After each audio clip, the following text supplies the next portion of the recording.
So welcome to the Remembering Erkenwald at Soulton Conference 2024. The title of this talk is The Art of the Ever True Revisited. And being at Soulton, which has these deep connections to Rosalind Euphues' Golden Legacy, the play by Lodge, and As You Like It by William Shakespeare, I want to begin with a piece of art that is literary rather than visual, which most of the art will be in this presentation. So here's an excerpt, Duke Senior, from As You Like It. Now, my co-mates and brothers in exile, hath not old custom made this life more sweet than that of painted pomp? Are not these woods more free from peril than the envious court? Here feel we not the penalty of Adam, the season's difference, as the icy fang and churlish chiding of the winter's wind, which when it bites and blows upon my body, even till I shrink with cold, I smile and say, this is no flattery. These are counsellors that feelingly persuade me what I am. Sweet are the uses of adversity, which, like the toad, ugly and venomous, wears yet a precious jewel in his head. And this our life exempt from public haunt, finds tongues in trees, books in the running brooks, sermons in stones, and good in everything.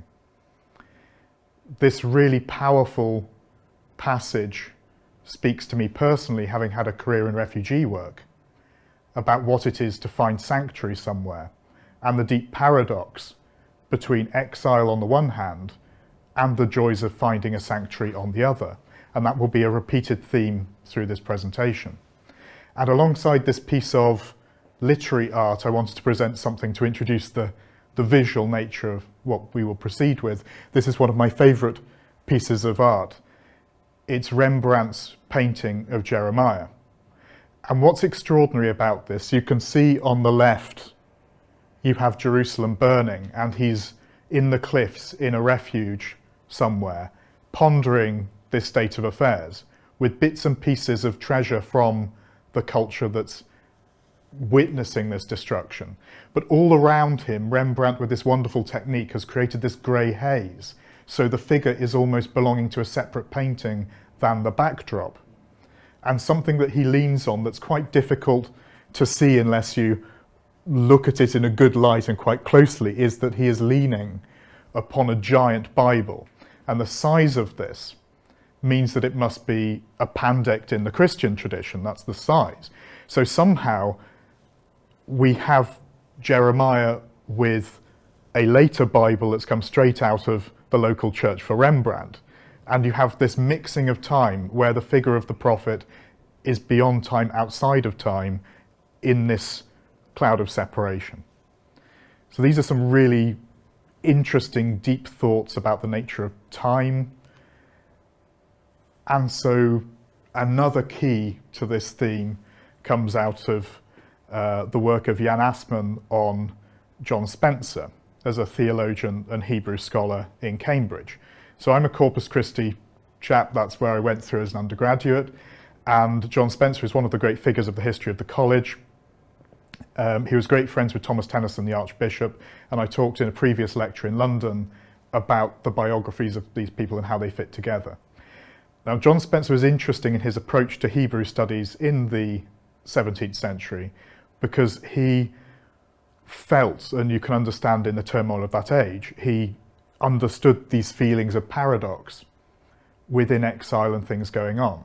So he actually went further than a lot of people in his biblical exegesis, looking at Moses and even looking at the Garden of Eden, looking at the Babylonian exile and saying, well, God's plan can perhaps be divined in a sense that the development of the Bible, the development of religion is drawing upon aspects of it. And really the best way that I can fudge it as a directly non-theologian is to say that it's like God cooking.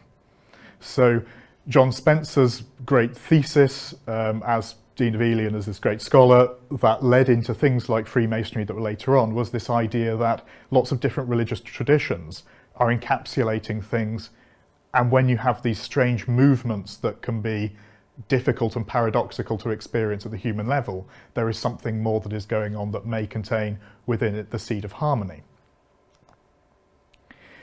This is where I turn to explain the title of my exposition, The Art of the Ever True. I've taken this from Professor Keith Critchlow, who's sadly no longer with us, and he made a video to greet the Prince of Wales, now His Majesty the King, on his 70th birthday, and he entitled that lecture about sacred geometry, The Art of the Ever True.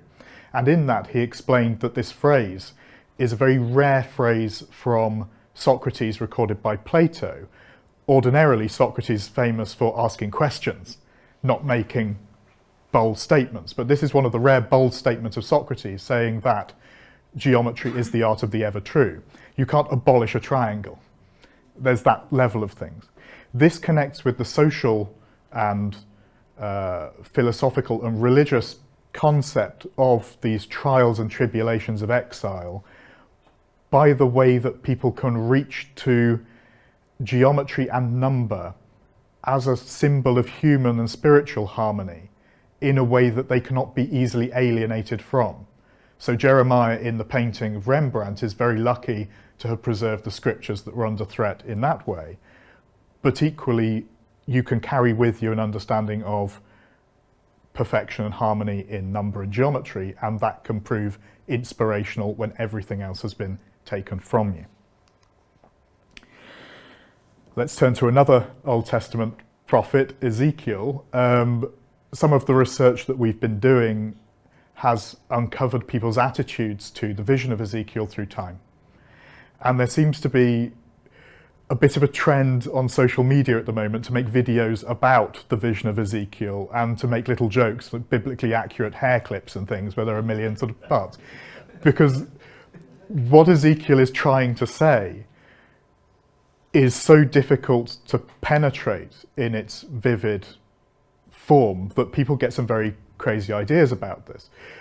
I am not going to pretend to have a deep insight into what Ezekiel was saying, but what I can say is that I have an understanding of a way in which his words have been interpreted in later centuries, without which, as a learning technology, it becomes difficult to understand those buildings and those works of art. And this tradition of understanding what Ezekiel may mean is centered upon his assertion that the throne of God is a sapphire. My personal feeling, which led me further down this understanding, is that God doesn't need bling. The idea of there being a giant gemstone and God is somehow sitting on top of it like a frog on a lily pad doesn't really ring true with the general tone of what Ezekiel is trying to transmit. Equally, describing the ophanim, the wheels within wheels, with the eyes on them, I personally see eyes as perhaps meaning eyelets or an eye of a needle. And when he says the burning ember representing the sort of the power of the conformed soul sits in the midst of this, I'm seeing this in a slightly different way, because a burning ember in ancient languages, a carbuncle, is a garnet. And the geometry of that, it will become very, very important. If we're going to talk about geometry and Ezekiel, we have to talk about... Yes, exactly.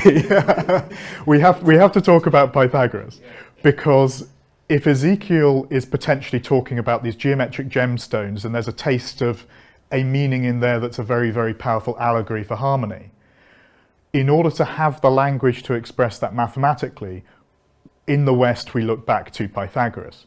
But it's important to remember that Pythagoras was in his mother's womb when Ezekiel was professing the things that were written and became the book of Ezekiel as we know it now. Pythagoras himself was not quite exiled, but he had this peregrination around the Mediterranean to seek knowledge, and all sorts of trials and tribulations according to his followers. And it is out of the group of people who were his followers that a certain way of talking about geometry emerged, which is a lot more understandable for us today. One of the things that Pythagoras was very, very interested in, and his followers took as almost a sacred totem, was a thing called the tetractys, which is the arrangement of 10 dots in a triangle. So it's 4 along in any direction and 1 in the middle. And this crops up really powerfully as a symbol for everything that the Pythagorean tradition of mathematics was about in the cultures that it educated and thrust forward in time. To the extent that people have wondered in Cambridge for a very long time, why is the School of Pythagoras, this medieval building at the back of St John's College, called the School of Pythagoras? And when you go back to one of the earliest images, it has these louvered skylight windows, but the lattice in them actually has the tetractys. It has these poised squares, tilted squares, or lozenges that are interlocking, and there are 10 of them and some little sort of triangular flashing along the bottom. So very possibly somebody built a practical design, and then some clever person at Cambridge, because of what Cambridge does, came along and said, oh, that must be Pythagorean because it's got his symbol on it. So perhaps it was originally an ordinary workaday building that was interpreted in that way. Or alternatively, the identification of the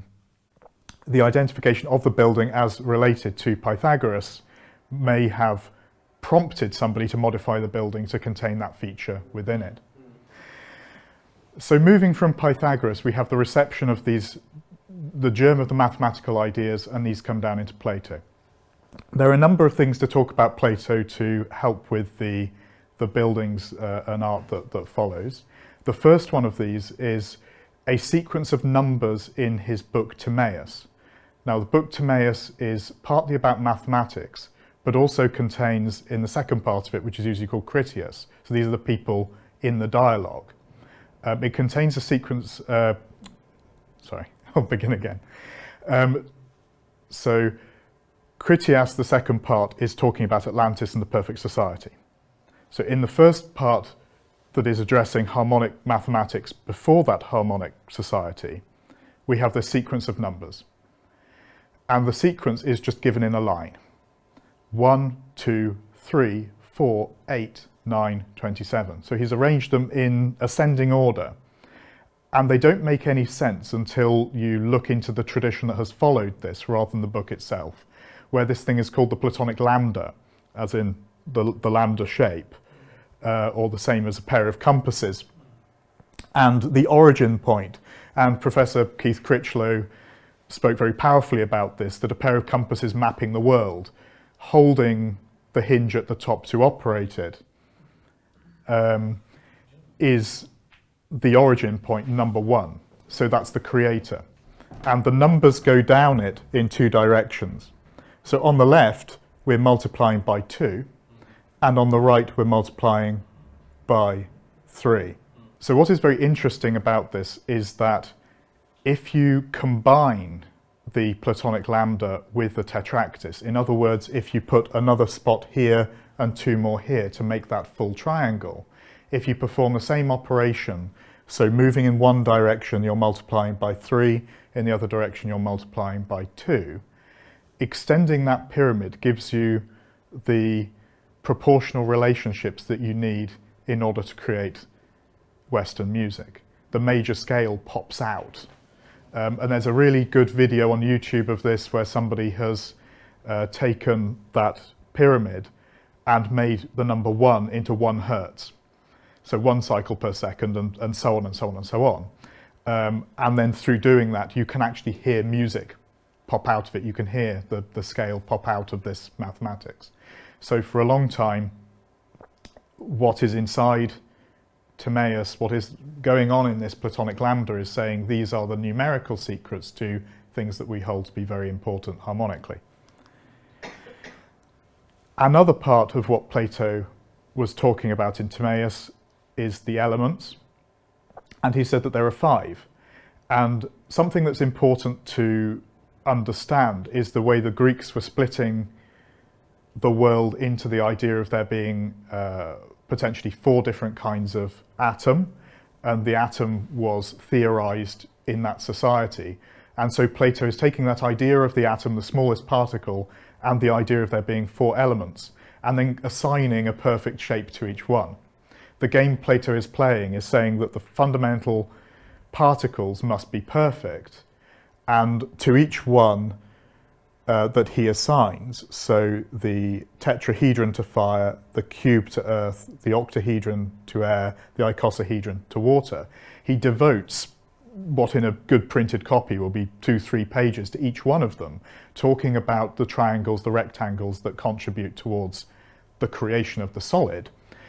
And then he just says in one very, very quick sentence, and there remained yet a fifth solid, which God used for embroidering the constellations on the heavens. Stop, don't write any more. Because this was considered to be important sacred knowledge, and pretty much the instruction is go to places like Eleusis, go to the places where the mysteries are. There are people there who handle these things, therefore it doesn't appear in the book, except for a label saying there's a fifth one, and that relates to things like the soul, things like the creation of the universe, and that kind of lofty concept. Now, people in the past have looked to Euclid, and in his 13th book, he lists the Platonic solids, and the reason they're called Platonic solids is because 4 of them appear in Timaeus as being associated with the atom, as we've seen. But in 3 dimensions, the 5th Platonic solid as we understand them today is the pentagonal dodecahedron, meaning that people can make a reference between the two.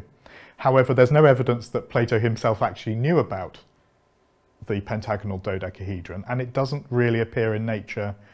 It appears that maybe peppercorns, when they're all shriveled up, can look a little bit like one by accident, and there are a few crystals that are almost there, but it doesn't really crop up in daily experience. And the other thing is that Plato, talking about the others, is talking about triangles and rectangles in a particular way, and it's quite difficult to then leap forward to get the pentagon that you need to create this 5th 3-dimensional Platonic solid. However, something that they definitely had was the rhombic dodecahedron. The rhombic dodecahedron answers this question of Plato posed, what is this 5th solid that is important for a theoretical understanding of the Greek view of the structure of the universe, the quintessence. So the rhombic dodecahedron is put forward as a candidate quite powerfully because it occurs in nature as the garnet crystal. And they can be found on hillsides in Bohemia, present-day Czechia, exactly like that. And in the exhibition, we have a number of examples of these euhedral stones to show this. These shapes, when they are of identical size, fill 3-dimensional volume without gaps. So a property of this that would have appealed to Plato in the Timaeus, coupled with the Critias bit that's about a perfect society, is essentially just the same as the allegory and Freemasonry of the cube, where you start out as sort of a rough block of stone. As you work on yourself in the allegory, you become a smooth cubic block of stone and can fit into a society in a harmonious way. But Plato's view is that you have this thing that is more complicated and it fits together, but you have to jostle it around to find the right way. It has square, or rather tilted square, poised square projections, but also hexagonal projections. And in the hexagonal way of tessellating these together and then introducing a new layer, that's the way that bees cap off honeycomb. So that's another place that this geometry is found in nature. So this is something that they would have been able to observe in Old World Europe at the time to appreciate the shape.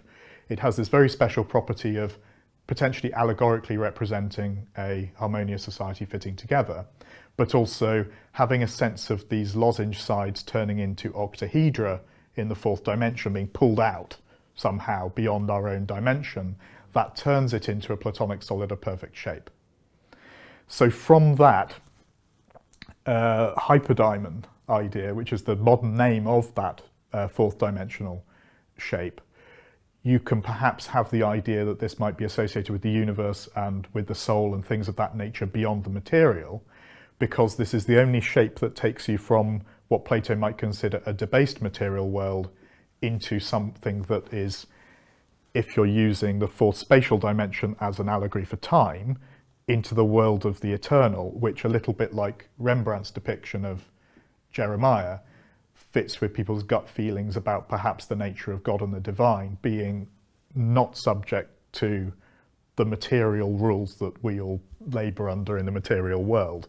So these are ideas that potentially are coming about in Plato, although Plato's semi-hidden what that might be.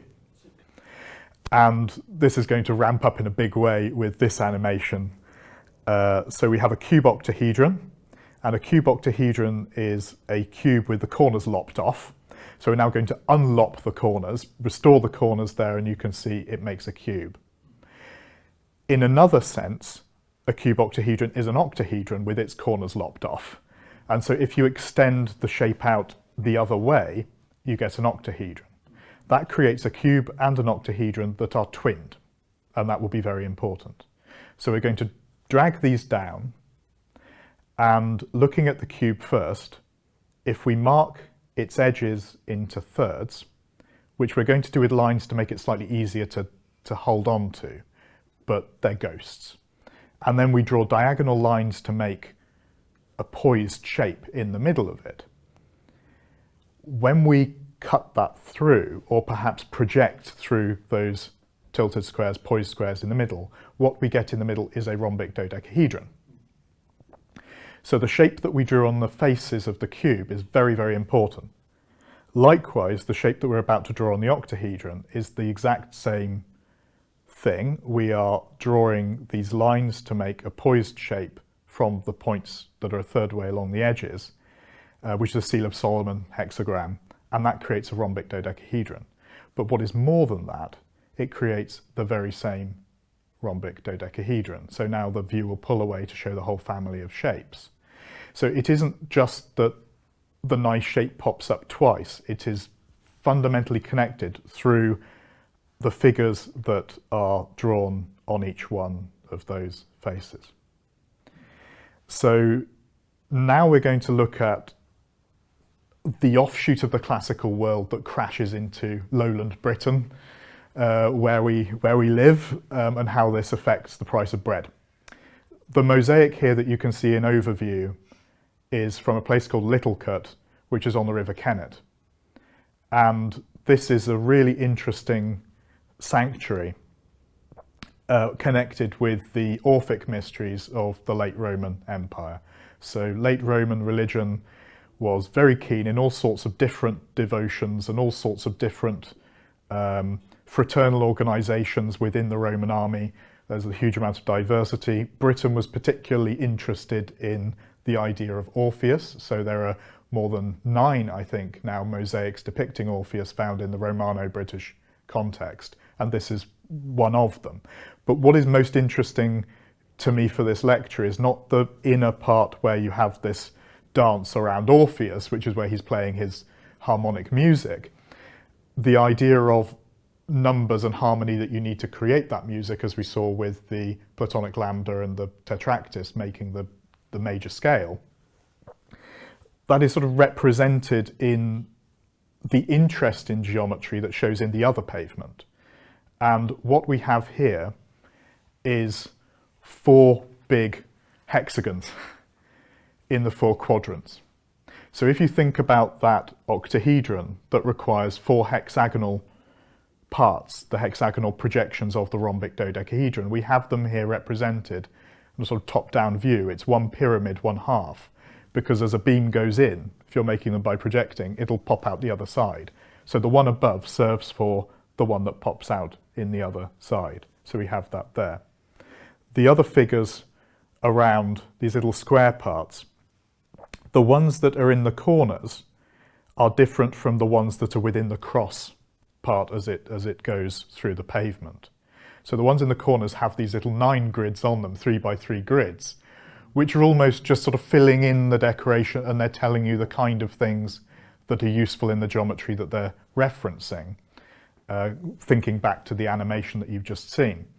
However, the ones that are the one in the very centre and the ones around it, the 4 ones in the cardinal directions, as it were, they have these tilted squares, but with a cross in each one, it divides it up almost to show a rhombic dodecahedron, where you look at a face of it, and within a rhombic dodecahedron you can have a cube and then sheath it with pyramids, and that can allow you to make a rhombic dodecahedron where the triangular faces of the pyramids line up to make your rhombuses. So there's almost little portraits of the rhombic dodecahedron and those tilted square beams that are projecting, reflecting this geometry of this shape.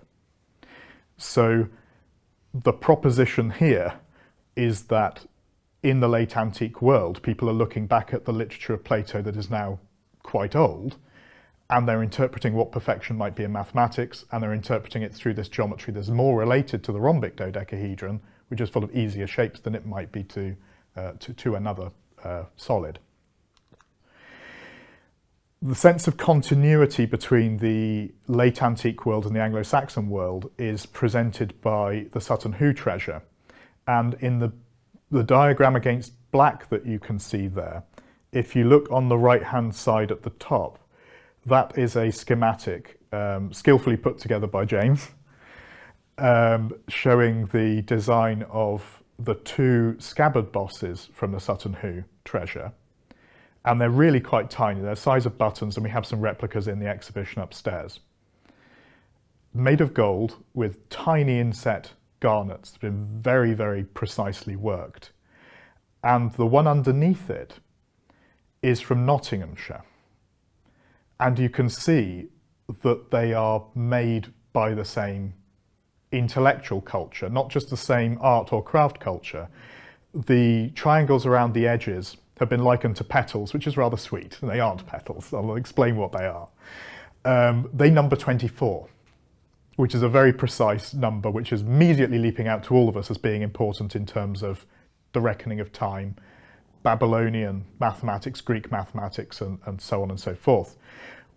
Within each one of these, we can see that they're bracketing 2 units. So really, they're splitting it into 12 rather than 24, because these bands that are traveling are bracketing 2 units rather than 1. That connects it to Ptolemy's harmonics. So the book by Ptolemy in 1st century, which is taking the ideas of Plato, the ideas of Pythagoras, and really running with them. Plato's Timaeus is about that thick in the Penguin edition, and the same close text version of Ptolemy's harmonics is about that thick. So he's going into every single branch of science, every single branch of mathematics, and applying the idealistic tendencies of Plato to those particular problems. And some of his diagrams here have to do with the concept of the music of the spheres. So we have wheels that have 12 zodiac symbols around them, and then we've got relationships between them that in astrology are considered to be trine, which is a relationship based on equilateral triangles. So there are 4 equilateral triangles around the zodiac, which is the top figure, and the bottom figure on the left is where these things are as squares instead. So you have this sense of what a relationship between 2 heavenly bodies might be in the sky is based on the angle. Does that produce something like a triangle? Does it produce something like a square? And that's important for Ptolemy in the astrological part of it. But the interesting thing is that from the text, you wouldn't necessarily represent it visually in that way when you're reckoning with propositions about the dome of the sky. What you do have is diagrams that follow the manuscript tradition, and it's the aesthetic of it rather than wholly the meaning of it, which is being translated over into these scabbard bosses from Anglo-Saxon England. And the things that are showing this quartile relationship, in the Sutton Hoo version, you have these little mushroom figures that are like tuning pegs. And the swags that go between them, remembering that this is minuscule, made out of garnets that are incredibly hard. You have to use diamond or corundum, so ruby or sapphire, to work them on an edge. To make these little steps is incredibly difficult, and you just wouldn't do it. And we know that somebody gave up on it, because in the one from Nottinghamshire, they haven't gone to this length. But we're very lucky to have the ones from Sutton Hoo, because they're like strings. The reason for this pattern is that it's like a twisted chord. And when we go back to Ptolemy's harmonics, we've got the central diagram showing, again, the wheel of the zodiac and these perfect shapes that are put onto it. But the solid lines there are representing chords. These are strings on the instrument that Ptolemy describes, called a canon, which is got a board and pegs, and you make string lengths, and then you see what note they are. And this is how you construct the music theory. So these lengths that are connected to the circle and to this division of 12 and to these perfect shapes give you the length of strings to make different notes. And that is what connects it to Orpheus and the lyre, because this is how you have to tune a lyre. And we see in the mosaics of the late antique period Orpheus playing a lyre. In the medieval period, in the furnished burial rite phase, for example, Prittlewell, Snape, Sutton Hoo, we have Anglo-Saxon lyres preserved in those grave contexts. And then later on, we have a number of manuscripts where, rather sweetly, King David is shown with his harp, where the harp is an Anglo-Saxon lyre. So there is, contrary to the historiography that we've received from the 19th century, the early 20th century, looking very closely at the jewellery art of all places, we do get a sense of what was going on with the learning that underpinned this tradition that came through, and it appears that it was based on a connection with the Mediterranean that was manuscript based, that it was literary as well as just being an oral tradition, and that shows some powerful and interesting continuity. Within the Staffordshire Hoard, which is another great Anglo-Saxon treasure, we see more of this really intense interest in mathematics and geometry coming through. So in the photograph there, we have two more sword pyramids. So they're from a slightly different place, I think, in the rigging of the weaponry, but they're essentially like buttons, and they're also very, very small, like the scabbard bosses we've seen in the previous section. At the apex of these, there are these little Millefiori glass panels, and they're really very, very tiny. And Caroline, who is here, thank you Caroline, for making this wonderful plaque that's also on the slide, which shows this blown up so that you can see the geometry of it in a much more visually arresting way by being bigger and clearer. These little glass pieces were made by drawing out the canes of glass to make the pattern and make it thinner and thinner, so you can then polish down this shape.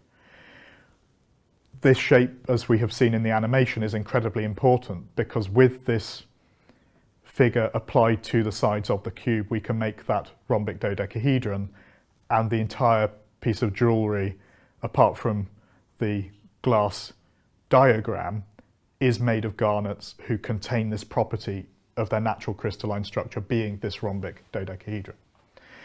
So at this stage you might think, well, this is all very well and good, but it's a kind of a simple pattern, and could it just crop up by chance? Are the Anglo-Saxons really going nuts about garnets because of this geometry? And the answer is that we have much more evidence than just this shape. And for me, this is the real clincher. So this is a wonderful animation by James of a holy water sprinkler found at Wickham Bishops in 1993, recorded on the portable antiquities scheme, but because it's bronze, returned to the finder. So I've been calling up the various retired finds liaison officers to sort of say, do you still know the metal detectorist? Because this is a really important piece. This holy water sprinkler is constructed as a cage in the form of a full rhombic dodecahedron. So yes, I could present you with lots of slides full of Rhenish helm roofs that are one half of a rhombic dodecahedron, or the wonderful incense censers that are in the British Museum that are, again, with Rhenish helm roofs, half of a rhombic dodecahedron. But in Wickham Bishops, we have a full one showing that they definitively had knowledge of the form, and they're also interested in it in a spiritual context. I have not seen the original, and I don't know if anyone has seen it since 1993. It's a really tantalising object to exist in the world, where we have really accurate photographs of it with the measurements, but it's in a collection somewhere. So it's 1993 Portable Antiquities Scheme. So if we look at the object itself, most of the faces of it have a cross, which is very, very appropriate.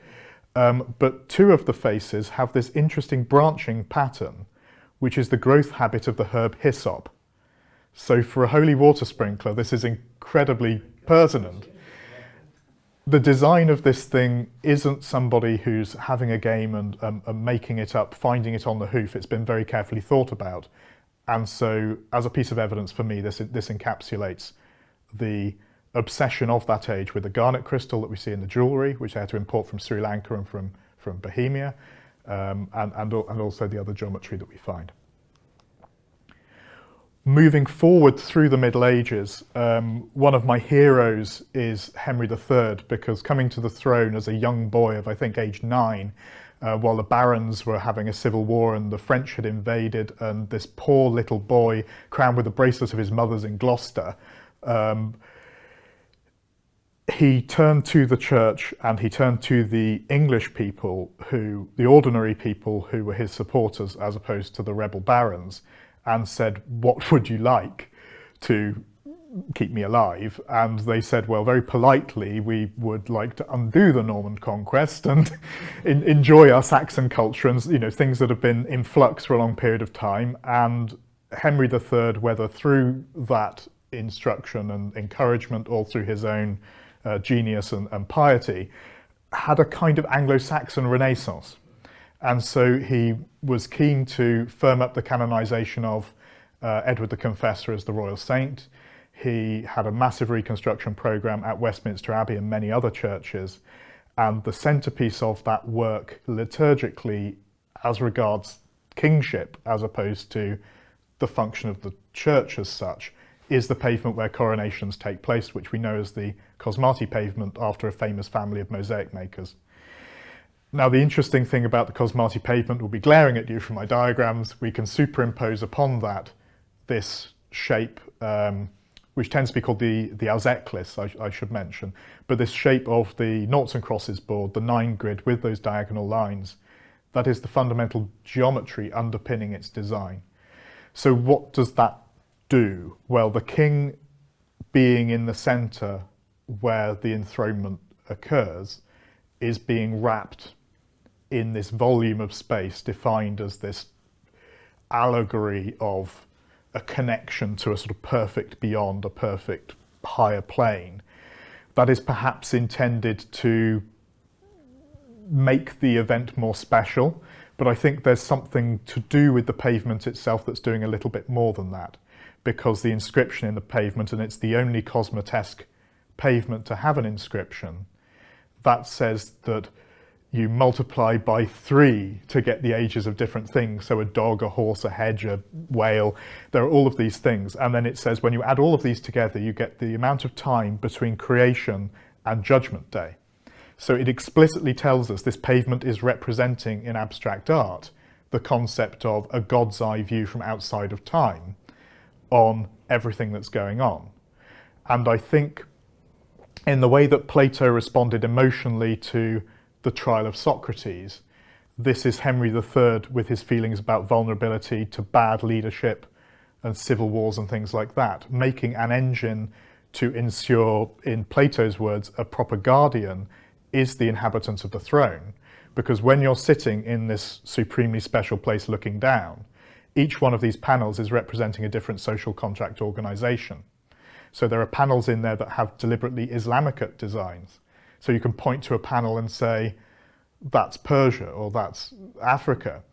And then when you ask if this is all time and all space, and these are all representing human souls, where is England in the year, let's say 1307, the coronation of Edward II, for example, in 1307, so say, well, that was your grandfather's time, this is your time. And if that only represents a few little stones, you know more people than that. And so you can see how crude it is as a representation.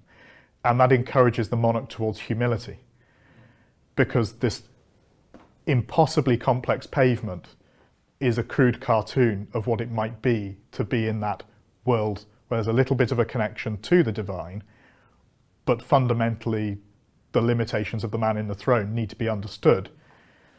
Otherwise you end up with the kind of difficulties that Henry faced as a young boy. Again, like the little cut pavement, you have 4 hexagons. And having brought up this idea of the sheer diversity of the pavement, the fact that no other panels are repeating, but you have this consistent set of 4 hexagons, feeds into this diagonal geometry, which is firming up the symbolism of this shape that is taken as that allegory. So from the troubles of the 13th century, the troubles of the 14th century were really dreadful, and having come through COVID, I think we can all empathise.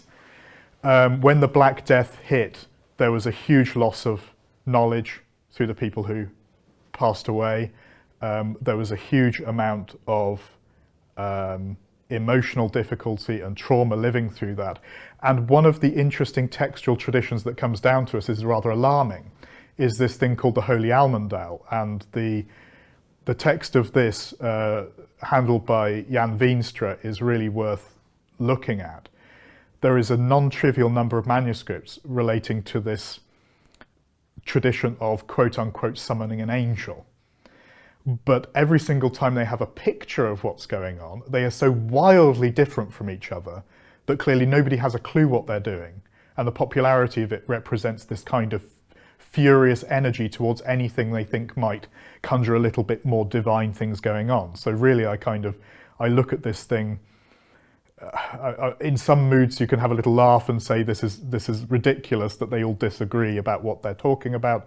At other points there's a lot of pathos in it, because you can see that people are really very confused. But to a historian, especially being tempted with geometry, we want to sort of find out exactly what is going on. And in the text itself that they're all basing these strange images from, the instruction is that you take 4 candlesticks and you suspend a wax altar with holes for incense smoke. And the 4 candles, when they burn down to a certain level, will create in the smoke an angel. And that's all it says. But of course, looking at this with a modern eye, we know that medieval people didn't have a word for hologram or projection. And the instructions to make stars in the 4 corners and to make the holes, what that gives us really is the leap that you need to make is, well, what if this thing isn't flat and none of the diagrams are, are agreeing with each other so we can discount them? If it is instead 1/2 of an octahedron, so it's a pyramid made of equilateral triangles, instead of people getting very excited about the idea of wax as being a material involved, if that's merely there so you can melt together the edges without worrying about mitering, you can see how you can have a piece of university teaching apparatus for a geometer making a rhombic dodecahedron in smoke as a projection.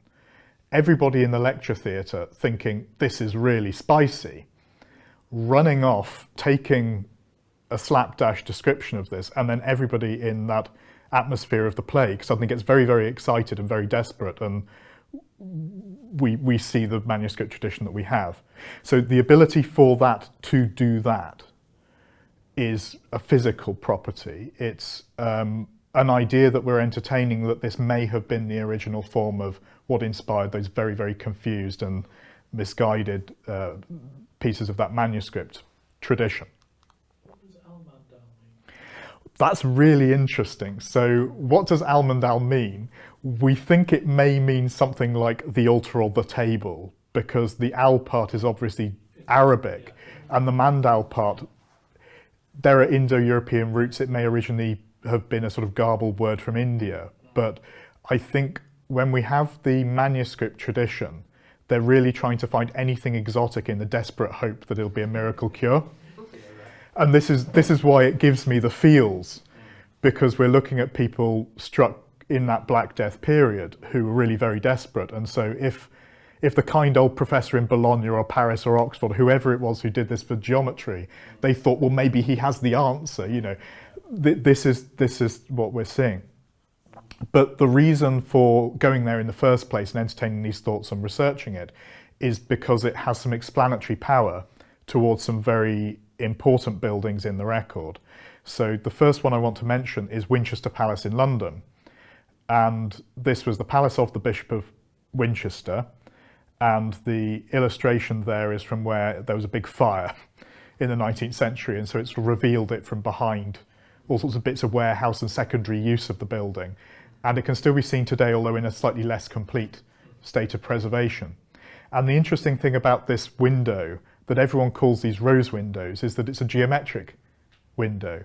It's got this poised hexagon in the middle, which immediately, for us understanding the geometry as it's come down through the story so far, is a subject of interest, and also these triangles around it. And it just seems to be oozing with that energy of these geometric pieces of art from the Anglo-Saxon period. And we're not really supposed to cross silos like that and talk across large lengths of time, but what we're finding through this, like the Sutton Hoo treasure talking back to Ptolemy, is that there seems to be a lot more continuity than one might suppose. So James has made this wonderful animation showing light coming through this thing and imagining the impressive force that such a piece of work would have in that age, with the coloured glass and the light, and the idea of light perhaps carrying some of the perfection of heaven, not just because of the colours of the glass, as people say about Chartres and things like that, but also some sense that this is connected to mathematical traditions that have a special sense for people of being reflective of divinity or of perfection. What makes me take even more notice of Winchester Palace is the fact that they have made a different design of circular window, incorporating this poised hexagon and you know, even with the hexagram round it in Winchester Cathedral, again in the 14th century.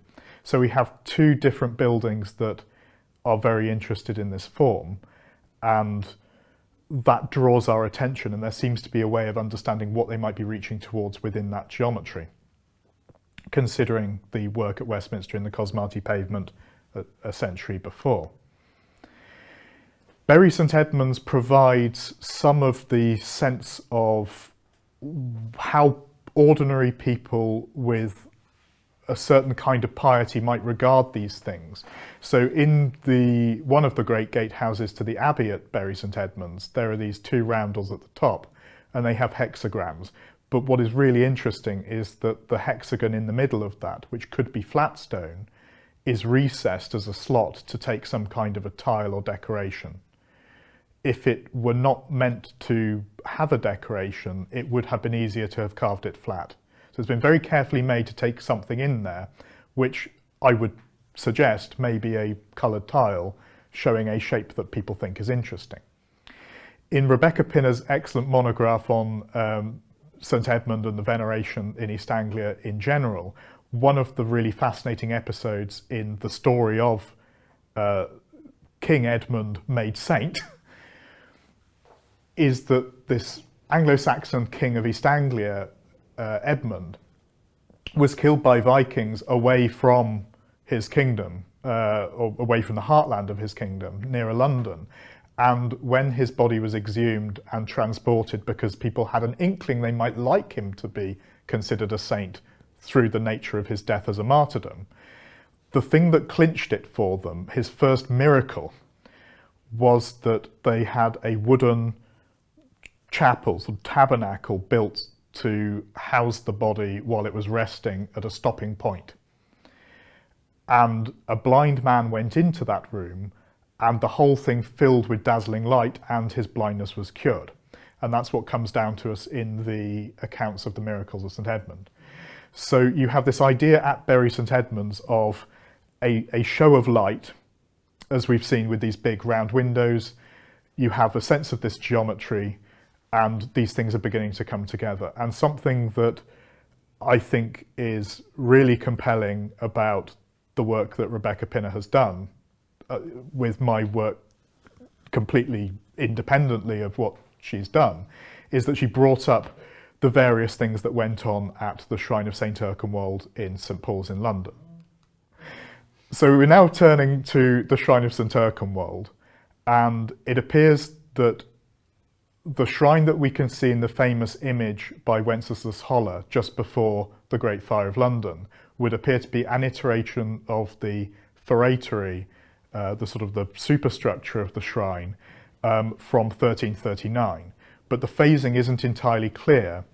And in Dugdale's book, he lists all of the times that work was done with the shrine, but not precisely what it was, because it wasn't entirely clear from those records. So we think that this is 14th century work, and we can take that stylistically as well as what is implied through the records, but it's worth making plain that there's a certain ambiguity about that.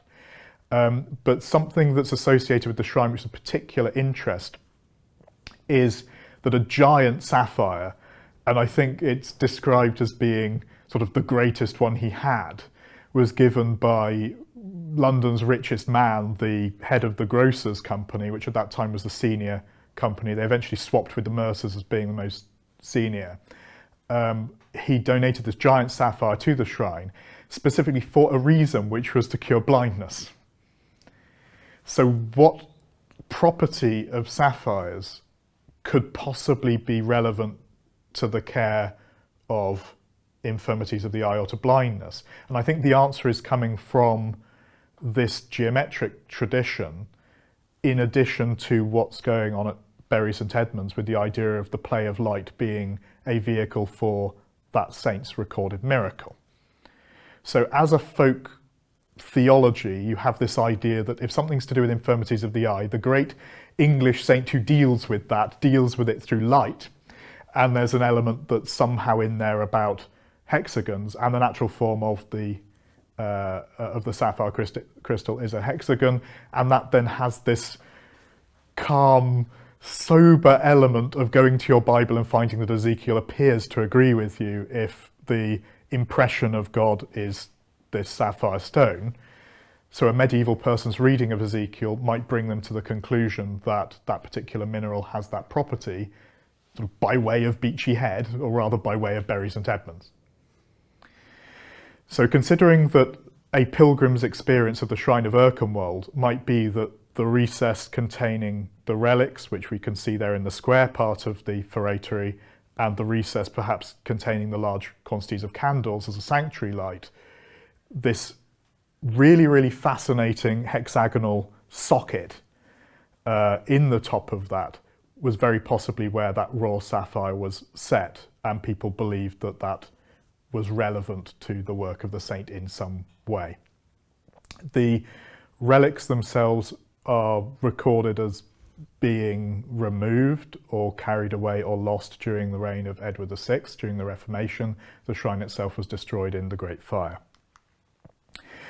So if we look at this wonderful 3D render of the shrine, which James has prepared, we have decided to show a large sapphire stone in that position, and upstairs we have a sapphire of that size that is a hexagon, showing it's possible. But of course the one that we have, because we're not that rich, is not gem quality, so you can't see through it.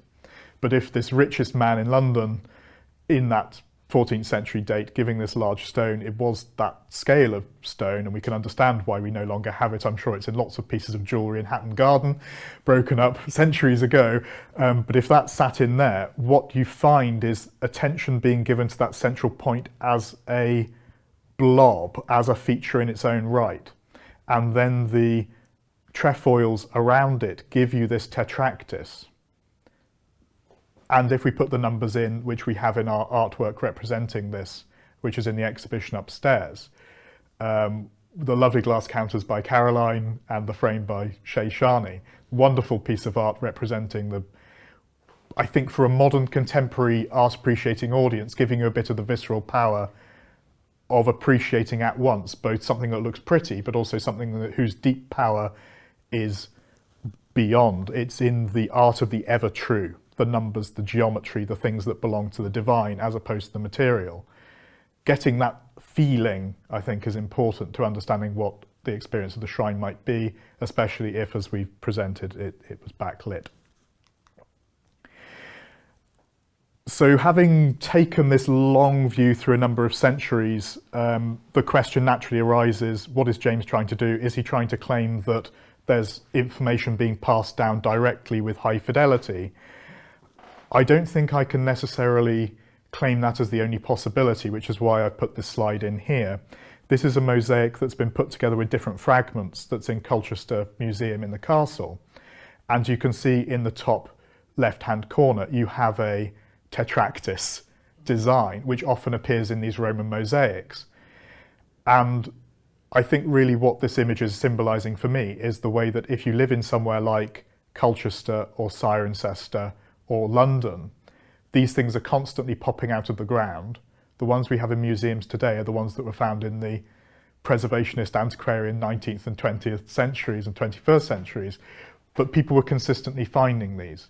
So the artistic impulse behind the Cosmati pavement and its reference to this, the artistic impulse behind elements of Erkenwald Shrine, they're not necessarily part of a continuity. We can entertain that idea, but we can't prove it, because we must always be aware that these people were in a landscape that was constantly showing up other people's enthusiasms in visual art in a way that they might be able to relate to and interpret. So that's my little academic humility saying, actually, I don't know very much about what's going on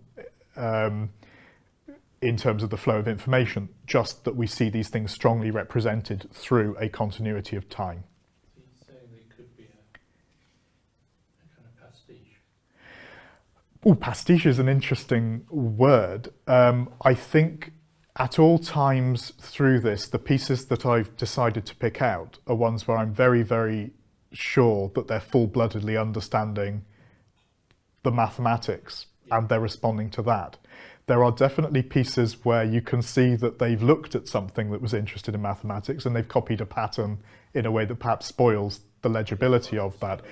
So yes, there's a mixture, and sometimes in fashion you get preservation of things without understanding. Yeah. So I think what I'm saying, our level of uncertainty is there's uncertainty about whether something is copying a knowing thing unknowingly, and there's uncertainty about those that we know knew, whether they're getting that from an antiquarian or an accidental context, or whether there's a laying on of hands continuity of being told it through a living tradition. But nevertheless, the objects and the buildings that we have represent a non-trivial set, and to understand the consistency and depth of that allows us to more fully appreciate the context for the pieces that we're moving on to. So to look at Erkenwald from another view, rather than through the visual art around his resting place in London for those centuries, he is really significant in our culture because of the poem written about him at quite a late date. Erkenwald himself, of course, was an Anglo-Saxon prince who was Bishop of London. We know some of his activities from charters and things like that, and that he was involved in renovations of St Paul's. There are a number of different accounts of miracles. However, this Middle English poem, which has been critically acclaimed as the best Middle English poem, called Erkenwald, this isn't that popular on curricula because people prefer knights in shining armour or the stuff that Chaucer was writing, which is bawdy enough to keep students' attention. But the quality of the poem is so high that it continues to be highly regarded by scholars and is a really real pillar of that age. Now, the story of this work is really very emotional, and you can feel perhaps that this is a generation who survived the plague, or their grandparents were involved in that, because they're thinking about the idea of salvation, they're thinking about what happens after death, and these are suddenly very present emotions for them. And the role that St Erkenwald is playing is that of an intercessor, where in the story they are doing renovations in St Paul's, they come across an uncorrupted body and they all go, oh, this must be a saint because we have a tradition, uncorrupted bodies are saints. So they send for the bishop and say, okay, can you deal with this strange problem, because there are funny letters written on this and we can't decipher them. It's full of treasure, it's dripping with gold. We don't know what's going on, and this is a matter for the bishop. Erkenwald comes back from a monastery visit and he talks to the body. So this is the folk tradition, hagiography tradition of the speaking dead. And the body sort of sits up and says, well, I'm not a saint. My body is uncorrupted because I was virtuous and I've been given a second chance. And the treasures aren't there because I'm a king. I was actually in charge of London as a kind of judge. So this is a proto-Lord Mayor of London. So there's a motive behind the writing of this poem. This is the legitimacy behind the idea of the Lord Mayors, which is they go all the way back into a pagan period, back to the foundation of London by somebody from Troy, which we find as a tradition, and King Lud and all of that is pushed way back into antiquity. You have Lord Mayors of London. Not only are they there covered in gold because people like them, but they're so virtuous they remain uncorrupted. However, being in that pagan period, he says, well, the harrying of hell has already happened, and I've been left behind because I never heard the word of God. Woe is me. And Erkenwald goes, goodness, woe is you. This is a really, this is sort of unfair. All of this virtue that I can sort of see manifest in your story. And so he cries about this emotional position of talking to this person.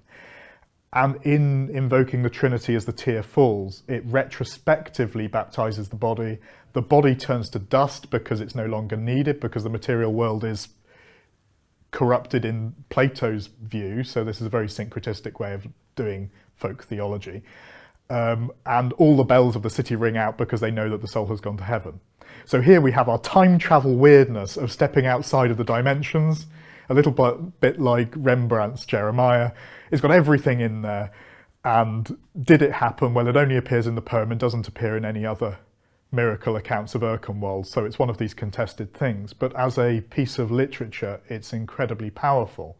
And I think the function that this poem served in the society in which it was written was to reassure people who are looking back to the pagan past, maybe to the mathematics that are written into the shrine by the people who created it from the goldsmiths, into the masonry around them that's being created.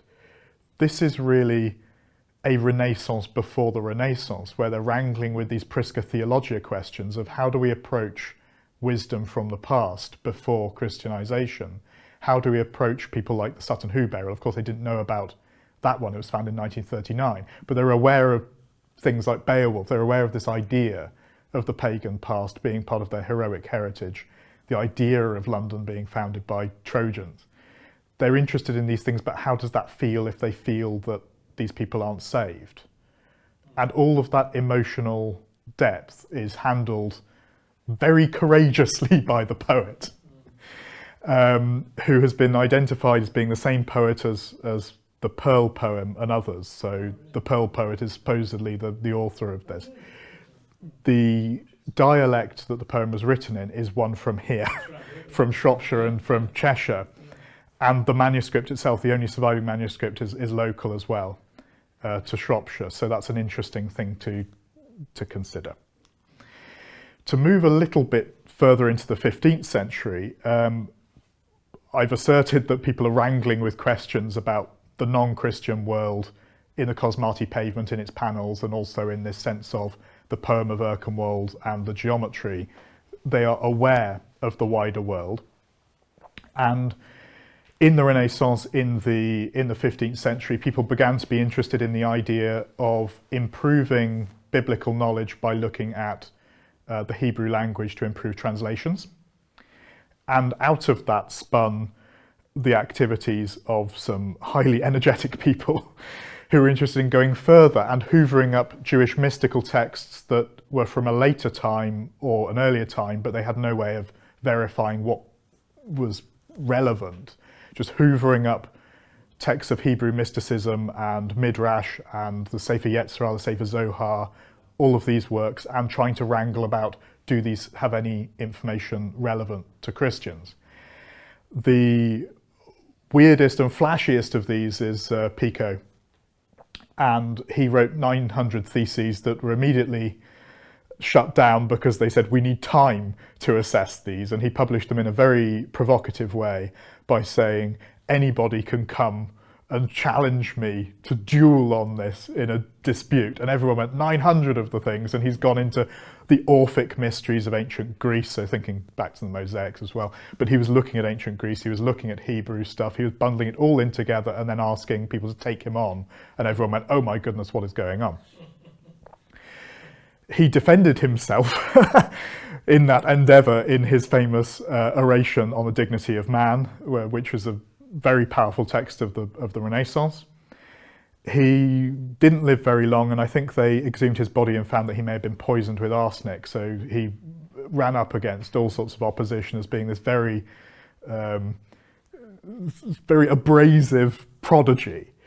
But around his life was the life of Johannes Reuchlin, and Reuchlin is interesting because he took the same approach to Hebrew studies, but he really focused in on the Hebrew mysticism of the age in which he lived. And he was very keen on showing how this supported not just Christianity, but the idea that Jews might be converted to Christianity because the things that they were currently interested in were ultimately leading to the ultimate conclusion. So his two big works were on the wonder-working word, De Verbo Mirifico, and on the art of the Kabbalah, which is the name making the sort of the round of Hebrew mysticism of the time. And the interesting thing about these is that they were received in a very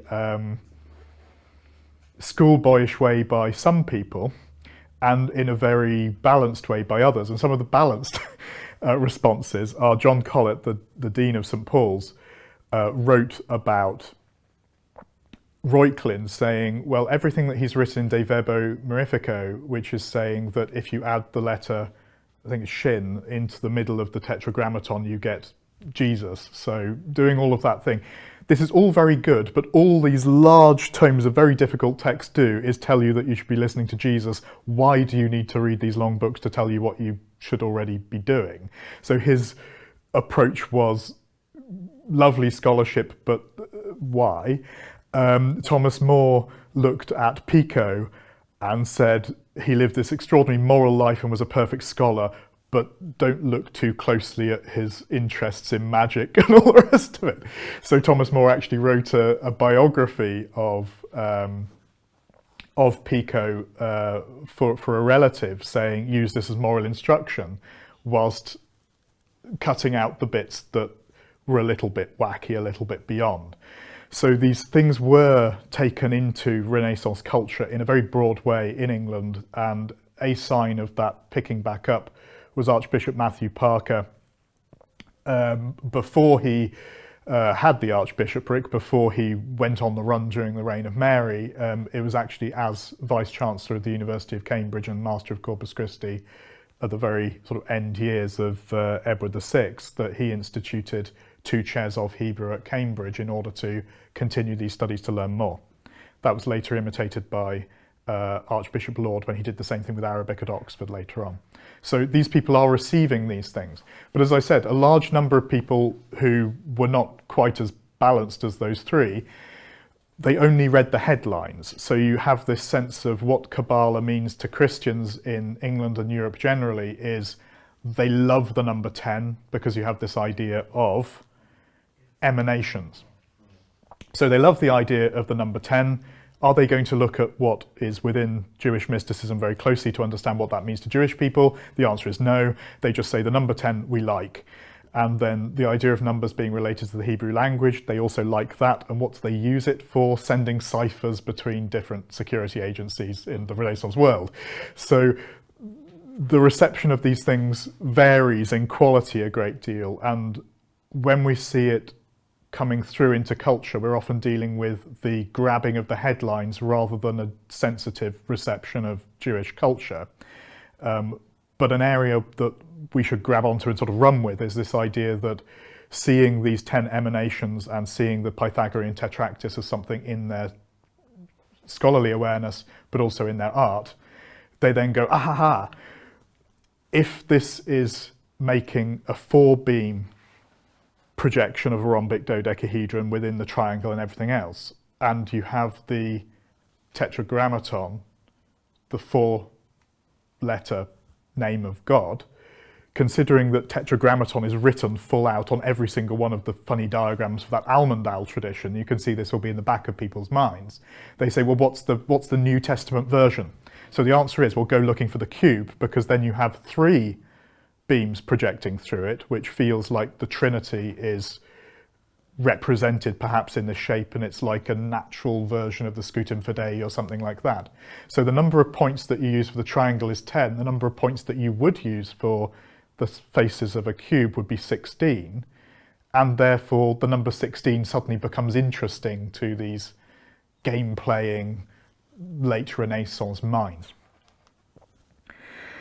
One of those minds was Sir Rowland Hill, who was Lord Mayor of London and everything else, and his biography and the depth of that is the subject of Tim's talk. But his house here in Shropshire, Soulton Hall, is set in this precinct that makes it a grid of 9. And the walls are very old, the bricks are ancient, and it's oriented with the Easter sunrise and all sorts of things like that. And the measurement of that large precinct is 55 yards by 55 yards, which is the same as a big famous temple in Greece at Eleusis. And he was colleagues in public health with John Keyes, whose Gate of Honour in Cambridge is full of symbols taken from Eleusis about medical materials that they were seeing in Greece. So these people's scholarly interests or geeky interests are sort of represented in this, but here quite geometrically rather than plastering things with poppy pods and pomegranates like you see on the Gate of Honour. This is a lot more refined and sober in a way, and the house there sits against the end. So if the unfolding of the Cosmati pavement is from the centre outwards, with our back against Wales, this is almost sort of projecting forwards in some way, and you can see that there are sort of meanings that are going on, and you can look at the shapes there sort of next to each other. A note on the appearance of the reconstruction having the roof in the way that it does. Originally there would have been a pyramidal roof, and we know this because of surviving illustrations of the first brick house in Wales at Bachy Graig, which is not too far away over the border.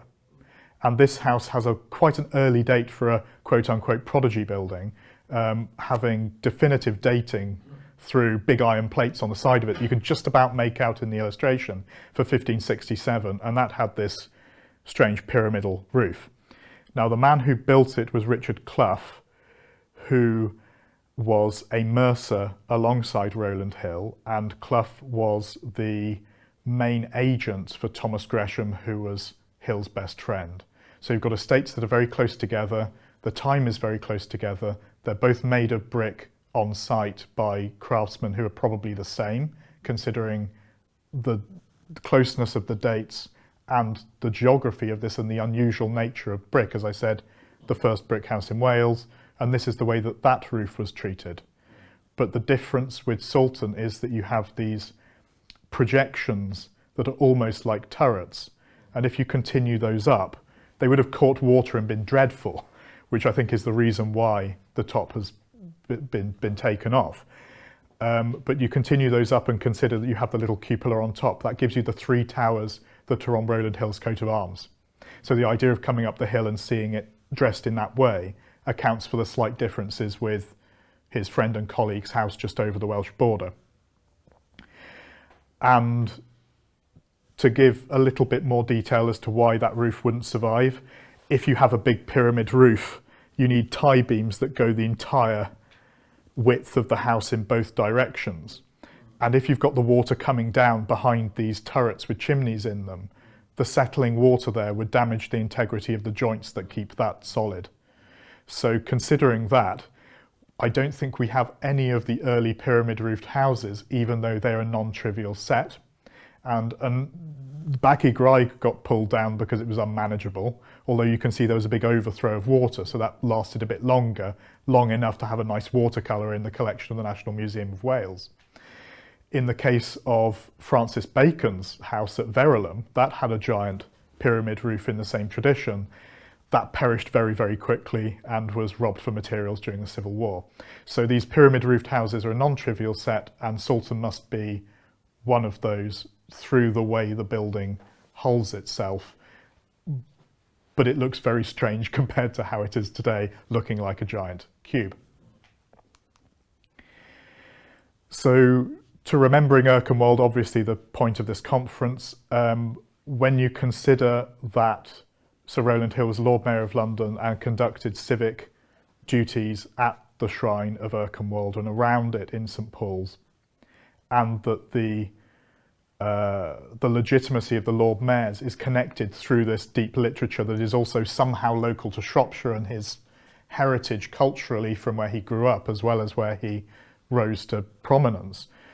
You can see that having a house that looks like that, where it's in the very same direction and the sun plays on it in the same way as the shrine, feels like a kind of remembering and homage. And to put it slightly differently, perhaps in a more solid way, somebody with that background in his civic life, building something like that, would have had to be okay with people reading it that way, considering that it's such a strong possibility that they would. He would be aware that it could be read that way, even if he hadn't directly intended it to. But considering the other references in the precinct, a sort of geometric measurement reference to Greece slung into the mix, with things perhaps to do with the Temple of Solomon, proportions based on Greek theatres, and all sorts of things that he was publishing about, it feels that he wouldn't have done it by accident. And so we see a man who is interested in this tradition. But more than that, the mathematics that are implied through the top of the Shrine of Erkenwald and the complexity of the design is also an instinct that we see in this building, which is highly symmetrical in advance of the supposed start of the Prodigy House period. This is a very advanced building for England in the hands of somebody who cares about these visual traditions. So if we look into the detail, we can find some smoking guns, and the biggest smoking gun are above each of the two doors in, the one at the back and the one at the front. There's a portrait of a rhombic dodecahedron.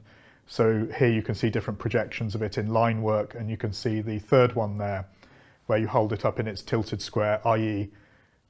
I will suppose it's okay to say it's Christian orientation, where you're thinking about the Trinity as opposed to thinking about four beams. That is represented in the brickwork directly above the two doors.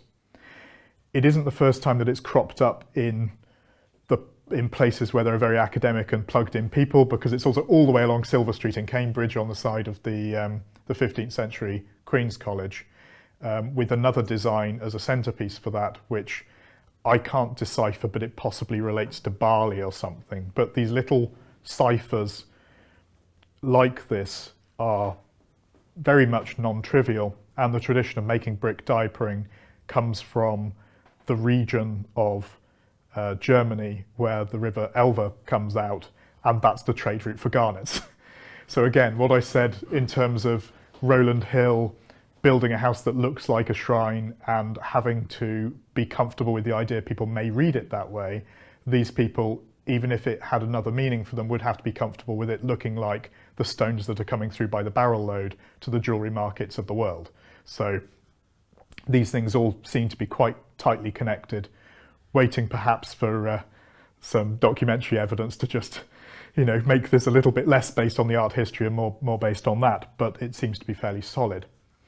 Something that is a little bit more speculative, but we really need to engage with, are these very, very neat and precise grids of lozenges that are on the north face, the polite entrance to the house, and these number 16. So going back to this numerology of people loosely picking up a little bit of a flavour of Hebrew mysticism, trying to find a Christian version, there's a sense perhaps that this number 16 has a deeper meaning for them than it might otherwise have, and that we're not necessarily looking at a pretty pattern, but looking at something that is trying to convey something. There are two of these panels, which is a little bit interesting. And obviously there are 16 chess pieces in a side, and so there's a temptation to see that you've got two sets of chess pieces being represented. This is where it becomes interesting, because if you place chess pieces in a grid, you have to decide where they all go. And because of the nature of the different pieces in chess, if you do that, you're making potentially assertions about medieval notions of the great chain of being in Plato and the ordering of a feudal society. So by having this on the front of a building, to a Renaissance mind, you can begin to see how there may be messages in the building that we could potentially unpick, we don't have all of the context of that age, although Tim will present a lot of it. Having two sides being represented on the same building in a man whose political life and religious life was bouncing around in the turmoil of the age. He was involved all the way through the reigns he was born in the reign of Henry VII, but he was active politically in Henry VIII, Edward, Mary and Elizabeth. So by being prominent all the way through that without serious disruption, perhaps this is saying, well, there's a little bit of weighing it up here. And so delving into those meanings is a really rich source for that kind of speculation, and I think more clarity is given to that by the talk that Tim will give. So in this slide we have laid these out so that you can see them. This was just a little thing that we did of dedicating the lecture props that Theresa Clay produced with these ceramics, but I included this image because it's quite funny, because I daren't put them anywhere near the altar, because I seriously don't know what Rowland Hill was trying to say with this, and if there is an element of conflict in it. I think we can respect the tensions of the age, but equally there are meanings here that I think, you know, we can explore and thrash out a little bit. Particularly, chess as a symbol of personal transformation, the idea of crossing a board. If that's connected with that and the idea of going up into the hall, we can begin to move further and further away from the certain into things that were very much in the world of Rowland Hill. At which point I begin to sound like I've become completely unhinged, which is why we must move on to Thomas Tresham to see where all of this goes. I was going to ask you. Aha, yes. So this is the point at which hopefully all of the sort of slightly outlandish things that I've said come into sharp focus, because the wonderful thing about Tresham is, like Pico, he had this unsuppressible energy and lack of awareness of personal safety. And he ended up in the Tower of London more than once under suspicion, because he was very out and proud as a Catholic, but also very loyal to Queen Elizabeth. So they never really pinned charges on him, but occasionally he was taken into custody because they weren't quite sure where he was at or what he represented in the kingdom. He was a large-scale farmer with at least two large estates in Northamptonshire, at Rushton and Lyvedon. And it was there, in a kind of exile away from court life, that he built two extraordinary buildings. So the first one that I want to talk about really makes Soulton look very sober and restrained in its speculative theology, shall we say, because what Tresham indulged in here is very well understood to be a symphony based on the Holy Trinity, and so lots of things are based on threes. It's 33 feet by 33 feet, it's a triangle, and so on and so on and so on. But the details of it often elude explanation when people are trying to assess this building, and everything that has led up in this presentation so far is hopefully very helpful to sort of pinpoint it down. So within this building, as well as just talking about threes and the Trinity, we also have this aspect of the number 10, perhaps the tetractys or the sephirote, the emanations. But we have 10 pinnacles, including the central chimney. We have 10 trefoils on the chimney pinnacle set out, and the 9 water spouts make the external points of the tetractys. So you could reconstruct these various things out of large parts of the building. Going around the very famous windows, we can add a little bit of clarity from the way they're normally talked about, and actually see that perhaps Tresham is talking about this art of the ever true, the perfection of numbers, because starting with this window on the north front that's on the left-hand side, we can see you've got a right-angled isosceles triangle plonked on its hypotenuse. The piece in the middle gives you the very same triangle, but filled in a way that shows you 2 squares and a square above. So you can begin to reason out the truth of Euclid's formula to find the area of the triangle, which is half the base times the height, because you can see that if you chop that right-angled isosceles triangle in half, you can flop the other side over to make your square, and we can instinctively work out the area of a 1 by 1 square. That feels very simple. And then the one on the right-hand side is showing this for a different triangle, so that it sort of reminds you that this is something that you can apply more generally. So here we have a little schoolboy lesson on Euclid on the side of the thing. It isn't very mysterious at all. Why is he doing this? Perhaps because you start with length and then you get area, you've moved into a higher dimension. So you have this idea of stepping up complexity. The next face, the southeast front, has the Platonic lambda, so it's got 4 pieces stretching down on either side with one to keep it propped up. The one in the middle shows the bottom made up, so you can be drawn towards the final one that's a little bit psychedelic and everything's going on. So you need the other 2 to refine your sense of what you're looking at. But when you look at the last one, that is the tetractys itself, with those 10 triangles arranged. And that gives you music, and music is number in time in a way that astrology and dance are said to be number in space and time. So you're building up this sense of connection with higher relevance of the simple number that starts.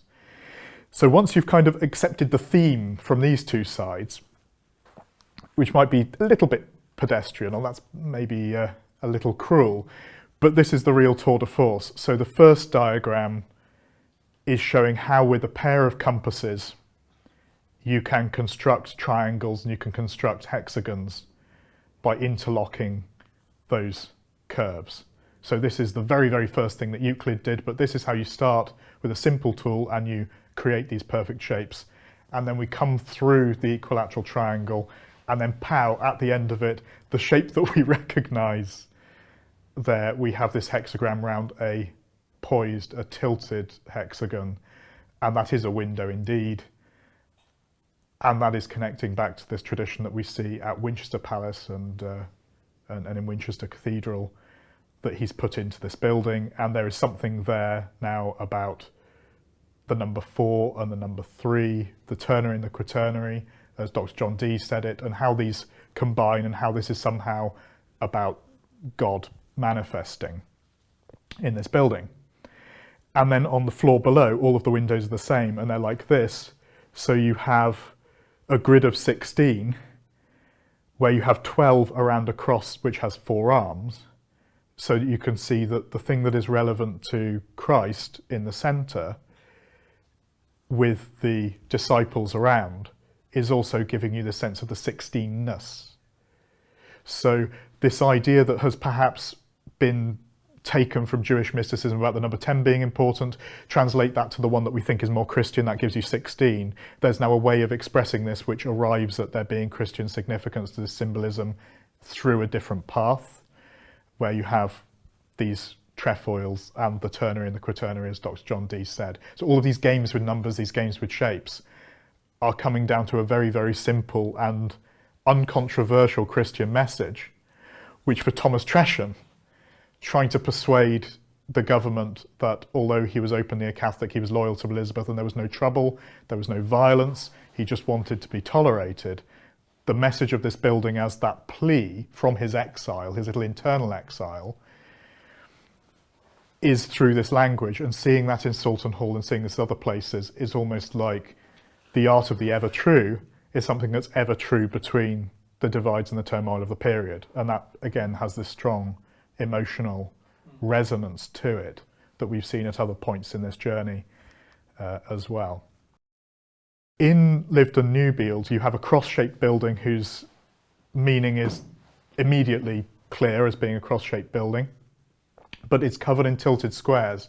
And you'll see that the tilted square panels are not on the chamfers of those counted bays, they're always at right angles so that they would be crossing through the building in a geometry that we are now finding familiar through this story. And within the house you have this extraordinary layout where there's a room facing in the wing facing towards the east that is like a church. It has a chancel arch almost into that bay at the end, and underneath, that you can see in this plan, there's a little cellar that appears to be the wine cellar. So if someone came knocking and said, "Are you doing the Catholic Mass in here?" who's say, "No, I just really love my wine and I keep it in a special place," but it's underneath where you might set up a travelling altar facing eastwards. And in the west, you've got the sort of quote-unquote Great Hall, although it's the similar size to all the other rooms. So all of these things are going on in there in order for him to conduct Catholic life away from the main manor at Lyveden. And this is the real strong connection between Soulton Hall and Thomas Tresham's later work a couple of decades later. So on the left-hand side at the top, you can see how in that great hall, the passage that goes around into the bay window behind the chimney is on the right-hand side, and you've got two windows and the chimney piece itself. This is the same as the hall inside of Soulton, but not just in its mise en page appropriate for this. I mean, its general look when you're in the room, it is pointing in exactly the same direction. They're both oriented towards the west in how they work. And we've entertained the notion that some of the little closets that go up the turrets in Soulton, the bedroom, may have been closets in the ancient sense. They may have been little oratories in that way within the house. So the idea that Tresham may be directly referring to Soulton as an earlier prodigy type building begins to gain a little bit of momentum. And I think the real clincher for me is in the middle, where there's this very unusual type of window in both places, where there's a sort of block at the intersection of the mullions. And I haven't seen that anywhere other than Soulton and the works of Tresham. It really unusual. I simply haven't seen it, and I think it merits paying attention to. In the case of Lyveden Newbield, it's an ovolo moulding, so it's rounded. The earlier style of doing windows at Soulton, which is an earlier building, is it's chamfered. And I think the meaning of it, rather than just a totem of connection between the buildings, is more readily accessible at Soulton, because if you see these mullions as being transoms, as being these tilted square beams that are coming together, by putting a block there, it gives you the ability to imagine one coming towards you. If you don't have that, if it goes into the corners, it's shut off and it's definitively not travelling.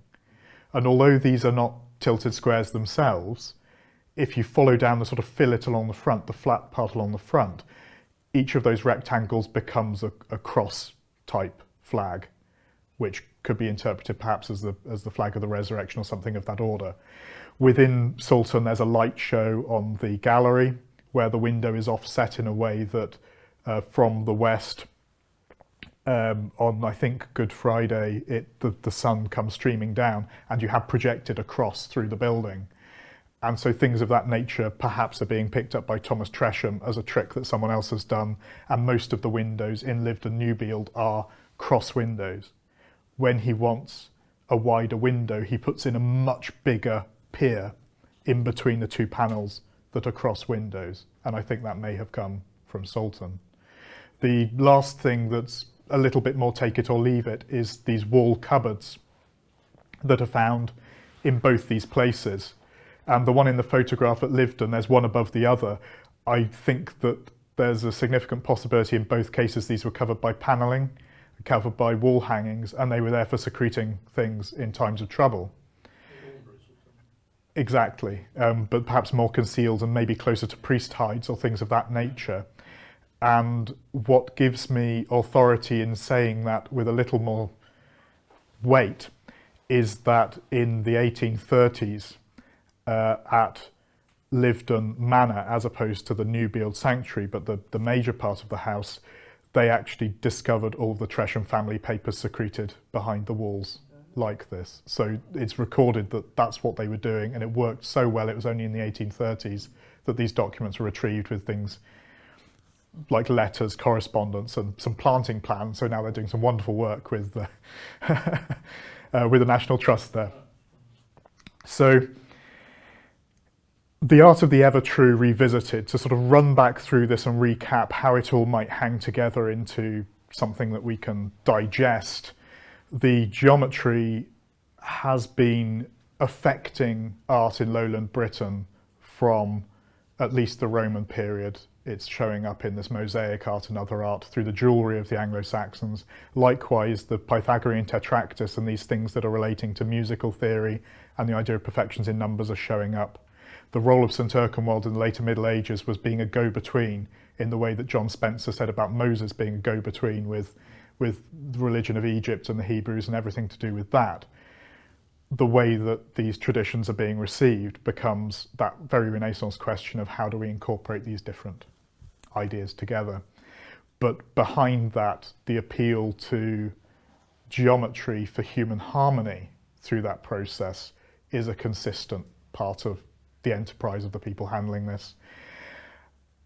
And what makes it relevant to Soulton is that the works here can very solidly be located within that tradition, and we can start to make connections between particular moments, which leads on to Tim's work about exactly what Rowland Hill was up to and which of those possibilities really reflect what was happening. So, as a little epilogue, there are some other parts of this long tradition that I am very, very keen to explore in future lectures, and one of these is so heavily connected to the Shrine of St Erkenwald and its geometry, and also these Pythagorean ideas that I simply had to put it in, which is Lichfield Cathedral, where the windows of the clerestory are visually very, very similar, but also it starts with trefoils, then quatrefoils, then quinquefoils. So you have 3, 4, 5, the 3, 4, 5 triangle of Pythagoras. So there are things in that are really interesting, and I'm looking forward to doing more there. And also at Shrewsbury School, here we have a Renaissance building where there is a double cube plinth with tilted squares, and the double cube is the volume of the Romic Dodecahedron. The cube split apart into its pyramids, stuck onto an identical cube, gives you that shape. So we can see these things strongly represented in the Midlands as well as just at Soulton. So thank you very kindly for your time.